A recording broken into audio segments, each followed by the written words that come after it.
Will Storr, welcome to the show. Thanks for having me. So you got a new book out called The Status Game on social position and how we use it. And in this book, you take this very broad, also a deep dive into the anthropology, the history, the psychology, the sociology, the philosophy of social status. And I'm curious, what led you to take such a deep dive into social status, something that we don't like to talk about particularly? Yeah, so for the last few books, I've been really writing books around the idea that the brain is this storyteller, and that the conscious experience of our life is that we're this hero in the kind of unfolding plot of our lives. And and the books that I've been writing have sort of been sort of focused around that idea. But then I started to think, okay, so if the conscious experience of life is this heroic story, and that heroic story is kind of delusional and kind of leads us into all these traps, what's going on in the subconscious? Because the subconscious is unimaginably more powerful than the conscious. So what's actually going on down there? And so the status game is my attempt at answering that question. Okay, so let's start with definitions. How do you define status, social status? It's simply the feeling of being of value. And to understand that, you've got to understand, kind of where it comes from for humans.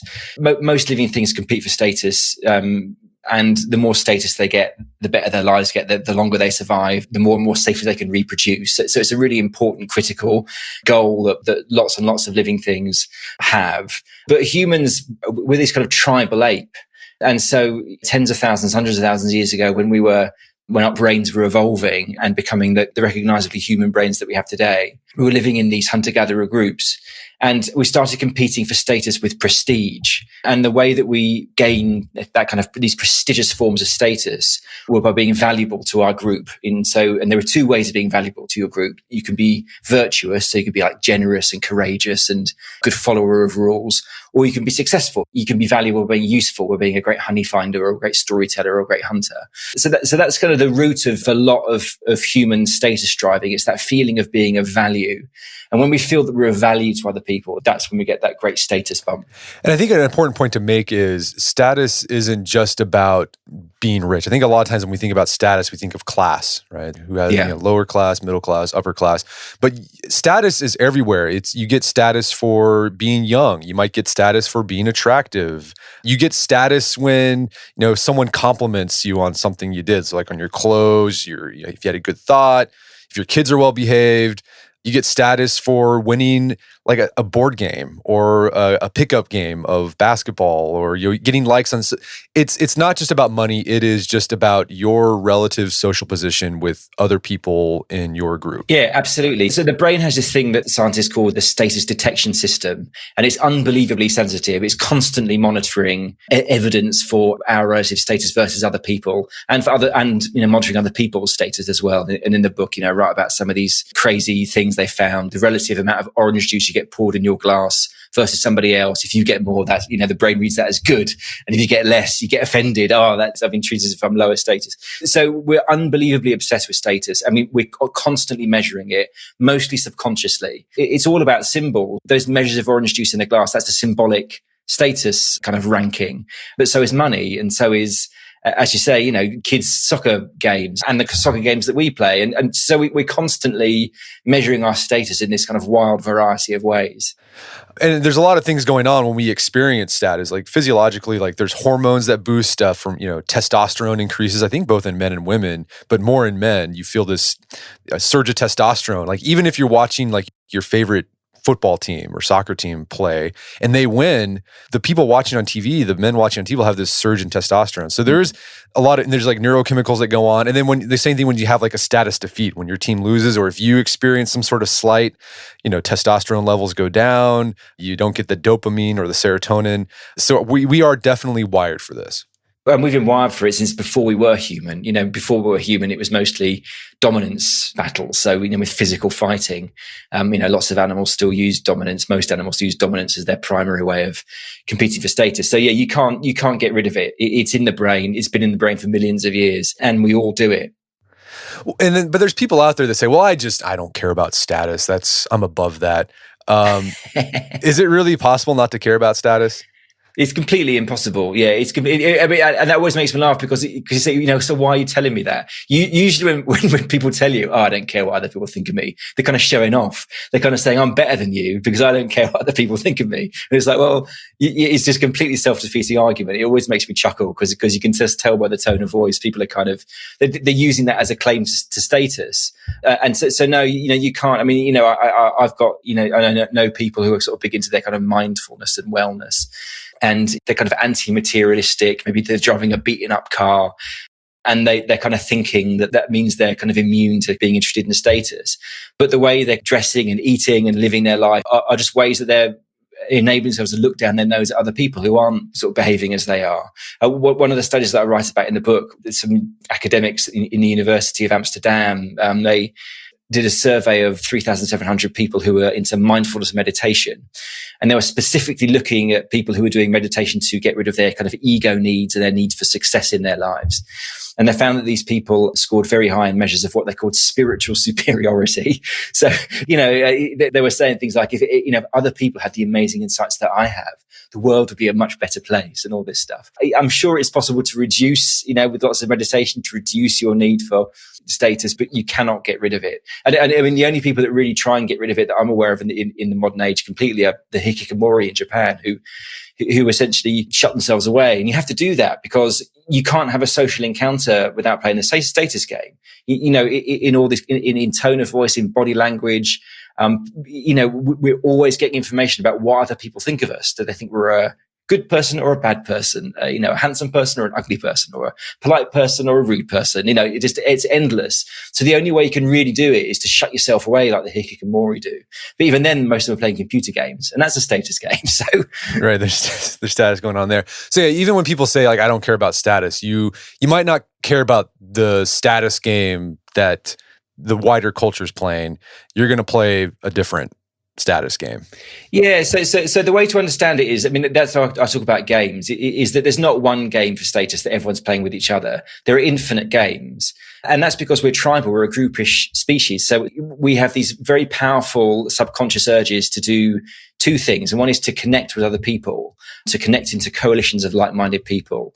And then once we're in those coalitions, we compete for status within those groups. So, you know, we want to raise in status and be thought of as a kind of above average member of that group. But then also those groups compete with other groups for status. So if we're playing in a soccer match, for example, we want to get a reputation as one of the better players on the pitch amongst our team players, but we're also trying to beat the other team. You know, so we're connecting into games and then competing for status within them and with other kind of games. You know, if you think about that, that's sports, that's politics, that's religion, that's hobby groups, that's groups on social media. So they're kind of infinite games that we play. And as I said before, we can use anything to symbolize status. And as you say, lots of people just assume you mean money, but money is only one way that we play the status game. There are lots of other ways that we can, you know, play the game. It's just about, you know, anything that makes us feel that we are kind of value in the eyes of other people. All right, so we're hardwired for status. The reason is because it serves a benefit to us. The higher status you get, the more access to resources, reproduction, you get to mate. And then even as a group status, like that also, the whole group gets those benefits as well, right? But let's talk about dig in deep into how we can gain status. And you mentioned some of them earlier on. Sort of the primal way there's a couple of ways. There's one type of status called embodied status, where it's just basically you gain status because of some feature you have physically. So whether you're young or old, young people typically get more status in our culture these days. If you're attractive, you have more status and things like that. But then there's things that people can do to gain status. And like the most primal way to gain status is dominance. Let's talk about dominant status. What does that look like? Is it just a matter of beating people up physically, or are there other ways to display dominance without physical altercation? So dominance isn't just about violence and the threat of violence. It's also it's any kind of threat. So anytime when someone's kind of forcing or coercing you to kind of attend to them in status and sort of give them kind of respect that you don't really want to give them. That's dominance. Obviously, when you think of dominance, you think of the more masculine qualities, which is, tends to be one-on-one, face-to-face, physical aggression. Again, we've been doing that for millions of years. Before we were recognizably human, we were much bigger, had much heavier skeletons, we were much more physically powerful. We're basically built for dominance disputes. Even today, millions of years later, men still are bigger, and still, you can still see the traces of that kind of extremely violent life that we used to live millions of years ago in the human skeleton and in human psychology and in male psychology. But that isn't the only way to use the sort of dominance to compete for status. Things like ostracization, bullying, reputation destruction, they're also forms of dominance. And what you tend to find is, especially in children and in young adults, that plays out quite clearly in that young males are much more likely to use physical aggression one-on-one to sort of compete in dominance disputes. And young females are more likely to use that kind of bullying, the group ganging up on somebody else, the gossiping, the reputation destruction. So that's more kind of female typical. But then when the men grow up, because, usually when men get beyond, mid-20s, late 20s, they're much less likely to use violence or the threat of it. And that kind of levels out, and everybody just starts using these kind of more reputation-based forms of dominance. Okay, so men are more prone to use physical violence, threats of intimidation. Yeah. Young women, sort of that reputational stuff, like that Mean Girls stuff, that the Mean Girls movie, exactly. Highlights. Yeah. When are we more likely to use dominance? Because we all use this at some point. Like as a parent, you might be like, well, you're going to get your iPad taken away from. But when do adults use that with each other? When do they use that strategy for status? There are lots of ways that we kind of have to use dominance. In moments in war, we use dominance. When Apple Computer sues a rival for patent infringement, that's a dominance thing. That's a kind of force thing. But we're most likely to kind of tip into those kind of modes of behavior. And you're right, we all do it every day, even, when we're kind of growling at somebody in the supermarket checkout queue who's upset us. We're using, that's a kind of form of dominance. It's most likely to happen when the kind of relative status of the people in the dispute are unclear. So in the book, I talk about this woman who had an encounter with two police officers, and the police officers had pulled her kid over. And I think the car wasn't insured or something like this. But she kind of marched up to them and started berating them and insulting them. And it turns out that she was sort of high up in the police hierarchy. And she, of course, thought this made her the kind of senior ranking person in the dispute, and that they should defer to her. But as far as they were concerned, she was just there to pick up the kids, and it was irrelevant what her job was. And so there was this dispute about who actually had the right to behave as if they were higher status. The dispute ended up badly for the woman. She ended up having to, I think she ended up having to resign her job because they filmed the dispute, and it ended up on the internet, and she didn't didn't reflect very well on her. But yeah, so it's in disputes where the kind of relative kind of ranking of the people involved are kind of a bit murky, a bit ambiguous. Like the most obvious example is if you can imagine going into a new company as the boss, but you're 29 and you're going in to manage people who have been there for years and they're in their 40s and 50s. It's ambiguous there because they're going to look at you as this kid. Who are you to boss me around? But the kid is the boss. So the kid is there to boss them around. So it's that situation that really is kind of very dangerous in human relations. Well, that happens in animals too. With wolves, like for a long time, we thought that the alpha wolf was the wolf that just beats up on the other wolves. But that observation was made by looking at wolves in captivity. So they would what they did is they got a bunch of wolves, random wolves from not the same pack, put them in captivity, and they saw, well, this wolf beat up all the other wolves, and so he's the alpha wolf. But then, so alpha wolf is the guy that beats up everybody. But then they actually started observing wolf packs in the wild, and what they found, that doesn't happen. Like the alpha wolf are just like the parent wolves, and their cubs are in their pack. So in the natural setting, the status hierarchy is established, right? The parents are the top dogs. So in that sense, wolves don't rely on dominance. That's mom, you follow mom and dad, you do what they do. But in captivity, when you put wolves from different packs together, that's when all the fighting happens. Wow, that's fascinating. Yeah, that's fascinating. Yeah. Okay, so dominant status, that we go to that with threats whenever we're not sure about the status in a situation. You mentioned there's prestige status, and there's two ways you can get prestige status. There's virtue and success status. What does virtue status look like? Where this comes from is when we started to be these kind of weird apes who are highly, highly cooperative. And, you know, humans back then are like humans are today, really. You know, we can be really nice, but we can also be very selfish, self-interested, hypocritical, delusional about our kind of moral capacity. So how does evolution get these kind of slightly selfish, self-interested, delusional apes to work together and cooperate and think about other people? So this is the way. You have to sort of develop this reward system for rewarding tribal members for behavior that puts the interests of the tribe ahead of their own selfish interests. So that's why selfless behaviors are universally seen to be morally good behaviors, and selfish behaviors are universally seen to be morally bad behaviors, because it's all about, you know, incentivizing us to be good members of the tribe. So anything that is kind of pro-tribe, selfless, is kind of virtuous. And so that can be, as I said, generosity, sharing your meat and resources, you being courageous in battle, but also things about conformity. So knowing the rules, following the rules, taking part in all the rituals and taking part in them really well. You know, that's going to gain you status in the tribe, because you know, you're a virtuous, you know, tribe first minded person. You're not selfish or selfless. And also, you know, enforcing the rules. So somebody that enforces the rules and punishes rule breakers, that's also seen as a virtuous act. So that's when it gets into sort of, you know, dodgy territory. And the other one is competence, is success. So, you know, it's obvious other way of being useful to the tribe. So that's just by being just skilled, by being a great honey finder, a great storyteller, a great hunter. And so those are the three essential ways in human social life that we earn status. There's dominance, but there's also virtue and success. Maybe we see the benefits, right? If we had the status drive, it compels us to be a good person. It can compel us to, you know, be competent and become skilled at something. But this can also take us down dark paths. And the first way this can happen is when someone feels humiliated. So what happens so the humiliation is the opposite of status. It's the complete opposite. What happens? What happens to us? This was a really interesting thing when I was sort of trying to work out whether it was right, what I was reading about status, whether it is really important. And I kind of a test that I set myself was, okay, if you're going to argue that status is so important, it must be really bad when it's taken away from us. And so I started looking into that, and I came across all the research literature on humiliation.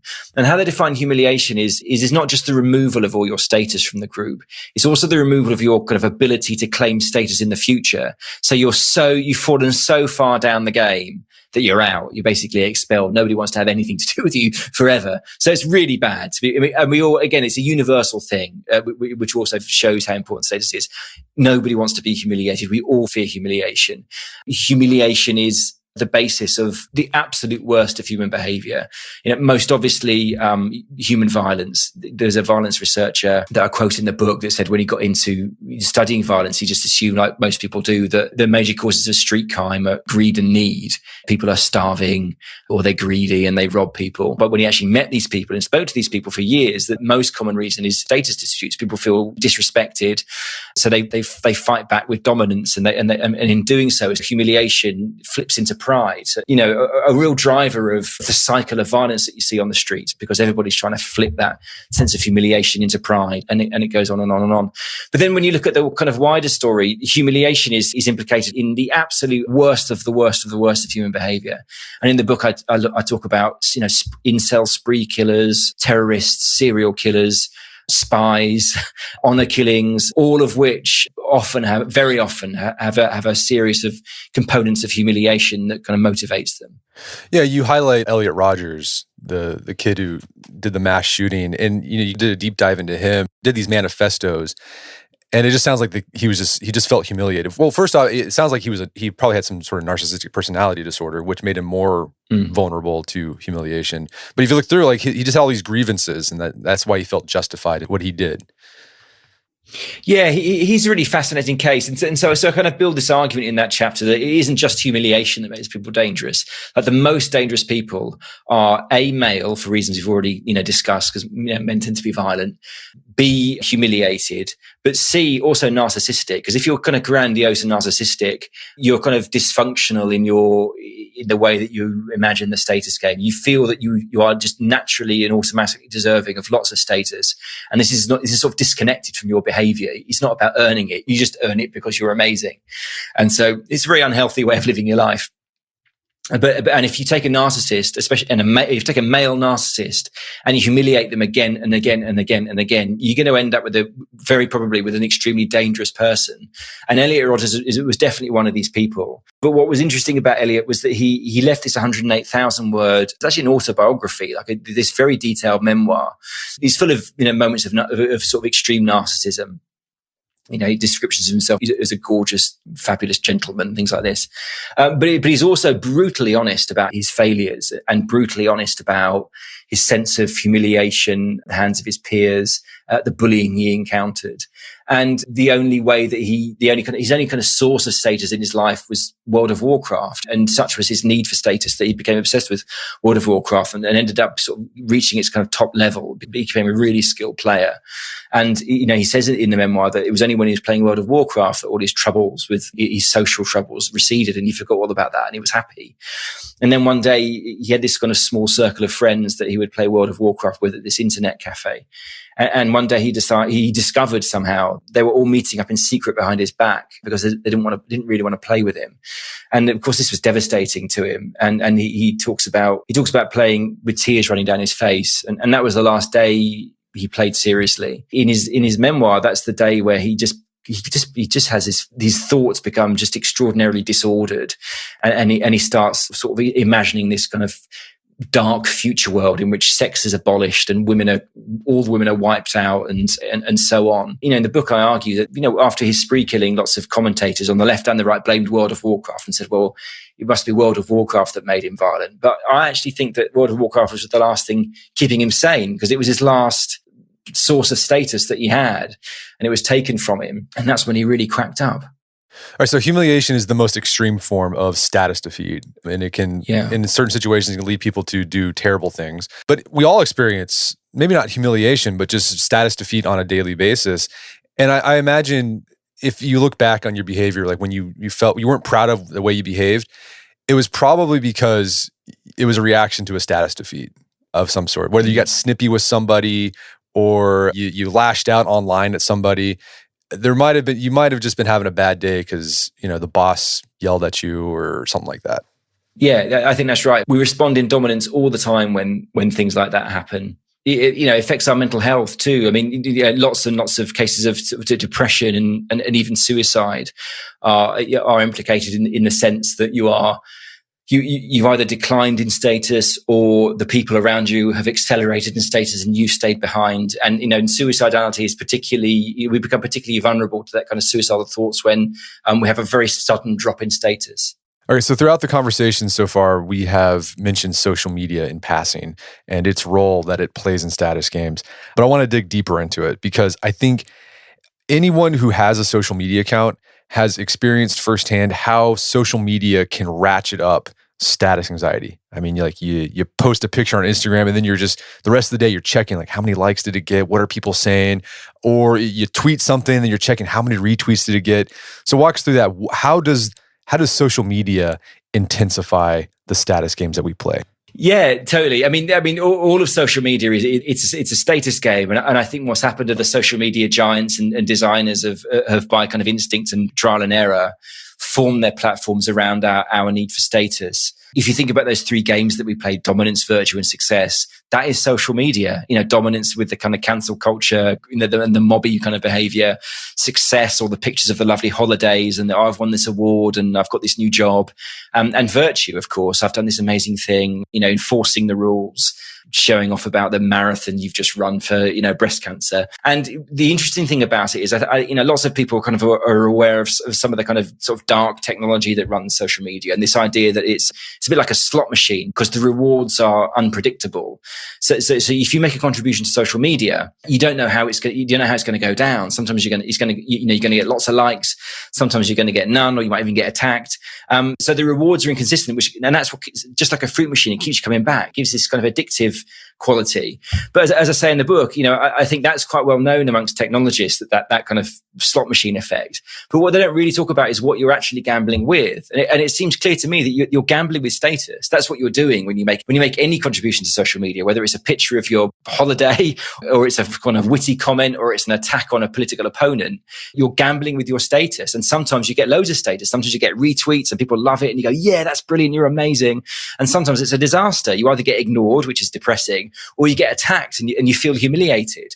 One of the sort of really interesting things about seeing it as this kind of huge global status game that we can play is that most people have just pretty ordinary lives and, they're going to work every day and they're a teacher or whatever. But if they're very active on social media, they might well find that they have more status packed into their, phones that they're carrying around in their pocket than they do in their actual everyday lives. So, so when they're in their everyday life, they're a police officer or they're, whatever. But when they turn on their phone, they're this, amazing person with all these followers who love them because they're funny or they're brave or they're, whatever. And so I think that's why social media can become such a powerful thing in people's lives, because it becomes their kind of essential nutrient for the mind status, just like the vitamins are essential nutrients for the body. And that can go down bad places because, people feel terrible when they post something on social media and it doesn't do well or their follower count isn't going up. And so to remedy that, they start posting increasingly dumb or cringy things, or they start saying inflammatory stuff that makes our politics more polarized, or they might start going after people because they need attention and they'll do anything to get another status boost. Related to this idea, at least to the piling on that you can see happen on social media sometimes. And this is something that happens offline too. It's the enforcement of the rules of the status games we play. And you say this can be explained by two archetypes of people who enforce these rules. You call them the cousins and the warriors. So who are these guys? Who are the cousins and warriors? Again, to work out how this stuff works, you've got to go back and look at how life was in the tribes that we evolved in, because that's where our brains evolved and where these instincts and kind of patterns of behavior kind of first emerged. And one of the things I thought that really surprised me when you look at a hunter-gatherer life was that there wasn't some sort of big man figure in charge who was a big leader. It was generally much more collaborative, that leadership in hunter-gatherer tribes. And that's surprising, because if you look at the world today, there are leaders everywhere. There are political leaders, and they've got the cult of the CEO and the cult of the founder. We go to work and have bosses. That one kind of leader feels like a natural and kind of universal facet of human life. But it wasn't like that back in the day. The status games that we played in those tribes were they were there, but they were much reduced. And what would happen is that there were kind of like a small group of elders that researchers, they call them the cousins, and they're not literally cousins, but that's what they call them. And there were these kind of elders. And so what would happen is if somebody, dropped in status because they were behaving badly for whatever reason, the cousins would go away and sort of discuss it. And, gossip would kind of spread out amongst the tribe. And the cousins would then kind of collaboratively kind of make a decision to enforce the rules of the group. And so, researchers talk about this idea that we weren't living under the tyranny of leaders, we were living under the tyranny of the cousins. It was a fearsome, could often be a fearsome environment to live in. One of the quotes from one of these researchers was that we lived in this, they called it a social cage of tradition, where it is all about the rules. So execution, capital punishment is thought to have once been a human universal. So if you really transgress badly, you'd just be killed. And when you look at some of these groups, it isn't just, you can imagine, okay, somebody can be executed for murdering, if they murder somebody else, or if they, for some really egregious, aggressive series of crimes. But you could be murdered for all kinds of reasons. One of them was treading on the men's path. For a woman, you tread on the men's path, you could be executed. And in the book, I talk about this. There's a story I got from the ethnographic literature from a group in Papua New Guinea. And what happened was somebody died of sickness in the tribe, but the cousins decided that the person had died due to an act of sorcery. So they did some sort of magic ritual with like smoking leaves to work out who the killer was. And they decided it was this one poor bloke who was accused and sort of panicked. The cousins began talking and gossiping, and the gossip spreads throughout the tribe, and everyone starts talking about all the bad things that this person did and why they're so awful. And a sense of moral outrage and disgust is kind of focused more and more on this individual. And eventually he's just killed and eaten. And that's what happened to him. In the book, as you'll know, I compare that to the kinds of things that we see on social media. Of course, no one's being killed and eaten on social media, but it's the same dynamics, and it's the same dynamics because we still have these tribal brains. That the cousins are there on social media, and if they target somebody that they feel has transgressed the rules of their tribe, then the gossip starts. The gossip spreads down from their kind of lofty heights to all their followers, and it builds and it builds and it builds and it builds. And then, but the attack it's about that reputation destruction, that other form of dominance we also use. And of course, that's sometimes we call that cancel culture, but it's certainly, we see that a lot on social media because it's human behavior. Well, yeah, I think that's a good point you make throughout the book. I think about this idea of in small groups or in tribes, I think there's this romantic idea that like, oh, they were egalitarian. We should be more like hunter-gatherer tribes. And like, look, the potlatch, right? Look at this big man. He's giving away all of his stuff because he's so generous and noble. But if you actually look at the ethnographic research, a lot of times the researchers find out, no, they were just giving away, not because they were like good, it's like they were afraid if they don't, that the cousins would gang up on them and just kill them because there could be no one higher in the group. Yeah, that's right. And also they do it for status. Potlatches, a lot of that was about status. In the book, I talk about, a similar idea with these big yams, and whoever brought the biggest yam to the feast was declared number one and was, rose in status. So that's absolutely right. And also this idea of, the egalitarian tribe. The first thing to say about that is that that's relatively speaking, that they weren't actually egalitarian, these tribes. Not everybody was equal. There were status hierarchies in them, but they're just much shallower than we see today. And the second thing, that sort of just as importantly, is they're not egalitarian because they're all sort of communists and nobody wanted to, be the boss because they're all so humble and nice. They're egalitarian because they're all obsessed with their own level of status, right. And everyone is checking everyone else constantly to make sure that nobody claims too much. So when everybody's butting heads, socially constantly to make sure nobody rises too much, that's kind of what you end up with. If you live in an environment where you don't have property or, private property or, land ownership, these kinds of things that can kind of become sources of status. So yeah, there is this myth that we lived in this proto-communist utopia back in the day, and it just isn't true. You mentioned, so there's the cousins, they're in the group to sort of enforce the rules. What are the warriors? Yeah, I talk about the warriors because, again, looking at kind of social media, the cousins are the ones that I guess decide on who gets punished. The warriors I talk about these people that sort of go out and attack other members of the tribe. And again, what we see in the tribes in which we evolved, they were pretty violent. The tribes that weren't particularly violent tend to be ones that are isolated and not that near to other tribes. But it's fairly common for those kind of hunter-gatherer tribes to be extremely territorial, extremely aggressive, and to launch raiding attacks on rival tribes and in turn to have to defend themselves from raiding attacks on their own tribes.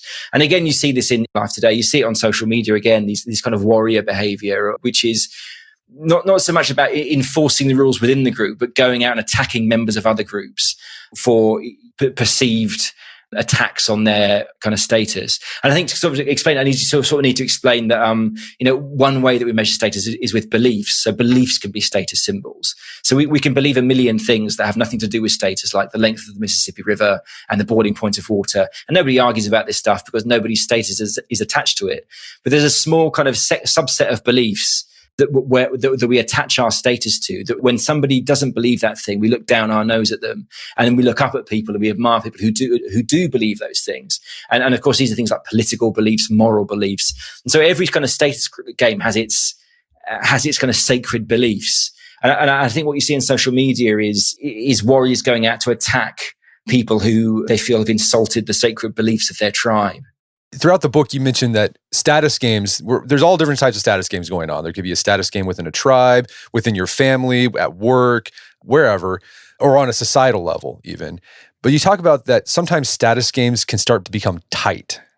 And that's when they get more intense. Like, why does that happen? And what does a tight status game look like?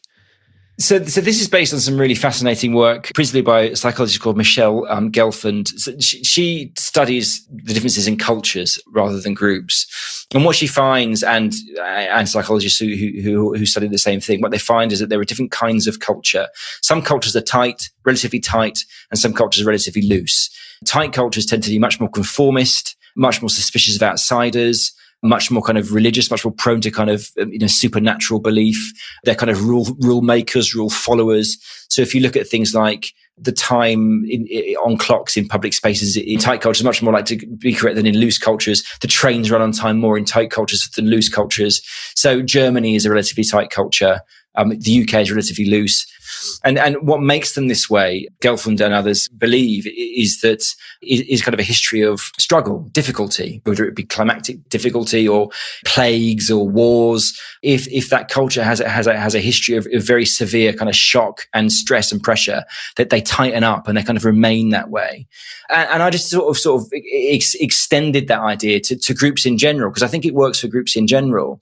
If you think about the group as the status game, what's the tightest status game you can possibly play? Well, that's a cult. What defines a cult is the cult is saying, we are your only source of status.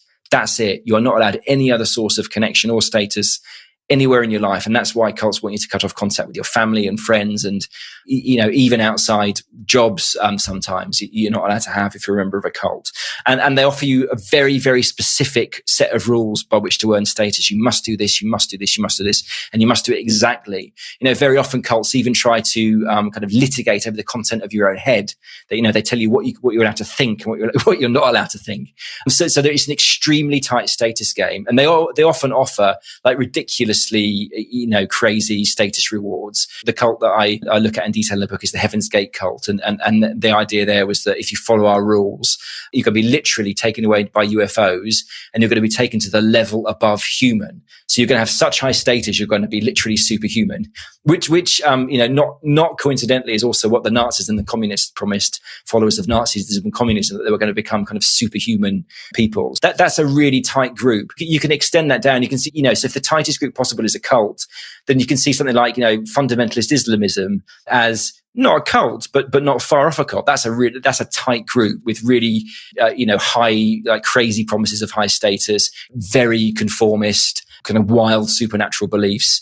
Lots of political groups are very tight. Since the global financial crisis, I think the cultures of the West have tightened up. Politics now in the UK, in the US, and in Canada, it's just they're much tighter games than they were 15 years ago. People have wilder beliefs. They're much more conformist. They're much more angry. So yeah, I think the tightness looseness thing is useful because it takes it away from, it's all the lefties, it's all the right wingers, it's all the left wingers. It's actually everybody. The problem isn't being left wing or right wing. The problem is by being unhealthily tight. All right, so status is everywhere, and it can take us down some dark places, cause a lot of problems.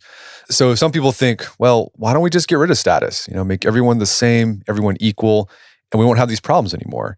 But as we talked about earlier, the fact that hunter-gatherer tribes, they were very egalitarian in a sense, that didn't stop other kinds of status games from going on. And then you also talk about a modern day case study about what happened in Russia during Soviet rule when they tried to make everyone the same. And it didn't work out the way they thought it would. So what happened in Russia when they tried to make everyone equal? Yeah, it was bad. It was really bad. And this was really illuminating for me because, we've all heard, we know what happened in the Soviet Union. It was pretty bad. But actually, when you look at it from a status perspective, it all starts to make sense. And so the idea, and this was an idea that was sort of bubbling around in the years after the Industrial Revolution, because in the Industrial Revolution, you start to see this kind of much more inequality and these kind of captains of industry hoarding status and these very badly treated workers being very badly treated. And so this idea, we need to get rid of this. But what they imagined was that wealth and property ownership was the cause of our status anxiety. They didn't understand it was in our brains anyway. So they said, if we get rid of property ownership or ownership of anything, we'll get rid of status anxiety and it'll be a paradise. It'll be amazing. But of course, that's not what happened at all. They got rid of property ownership and just started playing a different kind of status game. What amazed me and what I didn't know before I did this research was that under Stalin, the Soviet Union did an enormous sort of U-turn and started actually embracing the status game again. In the times of Lenin, all kind of, they try to abolish all outward signs of status. So even like ranks in the army, medals, awards, all that stuff was gone. And Stalin brought it all back because he realized it just wasn't working. He even insulted people by calling them equality mongerers. You're an equality mongerer. He said, people want to own a cow. There's nothing wrong with owning a cow. It's perfectly normal to own a cow. They brought back all the awards and all the, all the medals. What you end up with in the Soviet Union is an even more hierarchical world than you had in the West. I mean, one group of sociologists went, visited the Soviet Union. I think it was in the 50s. And they said there were like 12 distinct social classes in the Soviet Union. And the top class really did live like the aristocrats or the czars of the previous era. They even had servants. So they were swept away on holidays on these luxury trains that were full of extraordinary, full of butter and veal and, incredible, cigars. So it was entirely hypocritical. All they did was just build a new hierarchy and put themselves at the top, which I think is that's what always happens when people promise utopia. They just build a new hierarchy and put themselves at the top and the old people at the bottom. As I said, the reason it didn't work is because they just made that fundamental mistake. They thought that wealth and property and ownership caused our status anxiety. But the status anxiety is there anyway. You cannot get rid of it. So no matter what society you try and build, our need for status will always assert itself. Yeah, George Orwell talked about that in Animal Farm, right? All animals are equal, but some animals are more equal than others. Yeah. And it's, and it was brutal. I deliberately didn't sort of pull any punches in that chapter. And, at the same time, the people at the top they call them the nomenclature. The nomenclature had their servants being taken by luxury trains and feasting and for their kind of free holidays and to their holiday homes. People were literally eating each other alive in gulags and on kind of prison islands.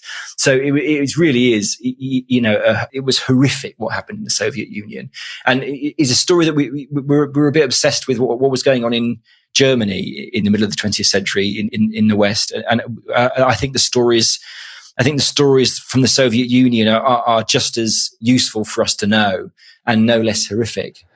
Yeah, so I think the lesson there, I think there's a book I read that ties into this idea that even as you try to eliminate inequality, like the status game is still there. There's a book called Envy, a theory of social behavior by this guy named Helmut Schoeck. And he makes that case is you can try to make things equal, but what ends up happening is people just find another status game to play. Yeah. Yeah. I think that was one of the takeaways from my book, which I thought was probably quite controversial, but inarguable once you understand this stuff. And that is this idea of equality is a complete myth. We're never going to have equality because people are always going to want to be, getting status is about winning, being above, and you're never going to eradicate that from the human animal. Yeah. You can just see this with kids, right? Like you can give your kids the same amount of food, but it looks like the same, but like they're going to find a way. No, he's got a little bit more. And you do that even as adults. Yeah. Yeah. And the fact that it's kids, it demonstrates, in the book I talk about, some of this stuff, as soon as kids are able to play with toys, they're arguing about who gets the toy. And it isn't about the toy. It's about, because the toy is just symbolic. It symbolizes status. Yeah. So it's there. We're born with it. And it happens automatically. All right. So if we can't escape the status game, unless you're one of a hermit, or one of those Japanese hermit dudes who just live in their apartment room, how can we play the status game, but in a healthy, flourishing way? Have you figured that out? I try to answer this question in a few ways. I think a basic one that I found useful personally is this idea that we all too easily slip into dominance, these little acts of dominance that mark our days, when we kind of roll our eyes, send rude emails when we feel that we've been slighted. And it's a much better strategy, I think, to try and use these small moments of prestige, try to make people feel good as much as possible, even though in the short term we might not get our way. Because people love status. If you get a reputation of somebody that sort of is generous with your status and makes people feel good about themselves, people are going to want to be with you, and you're going to get lots of status coming back your way. So I think these, it's very easy, and it's in our kind of animal nature, our pre-human nature, to push back with dominance all the time. But I think sort of to mindfully go to prestige is a really useful thing. And I think on a broader level, it's this idea of making sure that we're playing multiple games at once. I think a really healthy life is one in which there are several different sources of status.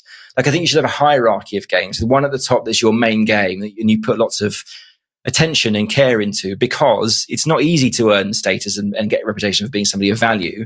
And you're going to have to sort of put some focus into that. But I also think you need to hedge, because nobody wants to be in a cult where they've got one source of status and that's it. And just generally speaking, if the only thing you've got in your life is your job, for example, then what happens, as is inevitable, especially as you get older, you become less respected. Other people overtake you. Things start going wrong. That's a sort of annihilation of the self. That's a catastrophe if that's your only source of status. You're going to end up in a very dark place sort of very quickly. So I think playing this kind of variety of games is a really useful takeaway as well. Maybe avoid social media too. What's your take on that? I think avoid that kind of virtue dominance behavior on social media. So don't allow yourself to be triggered by feelings of being slighted on social media. Always have that in the back of your head that it's just my brain with me. Like, it doesn't matter what this person has said that I don't agree with. But also it's about avoiding, the kind of virtue play that's kind of mixed with dominance. So we were aggressively going after people for transgressing our kind of sacred rules. I think that's the thing to avoid on social media. I'm sure that you can use social media to your benefit, but if you use it kind of modestly and carefully. But I think you're in danger when it becomes your major source of status. Okay, so first one, I like that. Give status freely, because it's free and it's unlimited. It doesn't cost you anything to say, hey, good job on that. And people like that. Play multiple status games. So don't just make your job your only source of status. And then I think the big takeaway too is just like be aware of status, like being aware that there's a status game going on. And I think maybe I do this all the time. My wife and I, whenever we feel down, I was like, maybe there's like some kind of status thing going on, or maybe I feel like I'm not getting a win. And that helps, because like a lot of times you feel bad and you're like, why am I feeling bad? And bringing that status paradigm it helps for some weird reason. Yeah, I think that's absolutely right. And it's just that realization. And since writing the book, it's so often that I found myself in exactly the situation that you described with your wife, where I'm down and I'm depressed. It's like, what's wrong with me? And then you think, oh yeah, I feel bad that this happened today, and I haven't had a win for ages, and that's what's getting me down. And then as soon as you get a win, as soon as something good happens, you're just on top of the world again. And it's actually once you start noticing it, it's amazing how much of the kind of ups and downs of your sort of daily mood, I find, are attached to what's going on in the status games of your life. Yeah, like I'm sure for an author, like you're probably checking your Amazon ranking, like, oh, did I go up today? Yes. No, I can't. I learned not to do that after the first book, because it's agonizing. It's a disaster. So I never look at my Amazon. I don't look at the reviews. I don't look at the play ranking, because you just get obsessed with it. Right. It just takes over. Yeah, you can't let that happen. Well, Will, this has been a great conversation. Where can people go to learn more about the book and your work? So I'm on Twitter. So it's at Will Storr, WSTORR. Yeah, and my website is just willstorr.com. You can find out a bit more about sort of the various books on there. Fantastic. Will Storr, thanks for your time. It's been a pleasure. Thanks, Brett. It's been a great conversation. Thank you. My guest today was Will Storr. He's the author of The Status Game. It's available on Amazon.com. You can find more information about his work at his website, willstorr.com. That's store with 2 R's. Also, check out our show notes at aom.is/status, where you can find links to resources where you can delve deeper into this topic.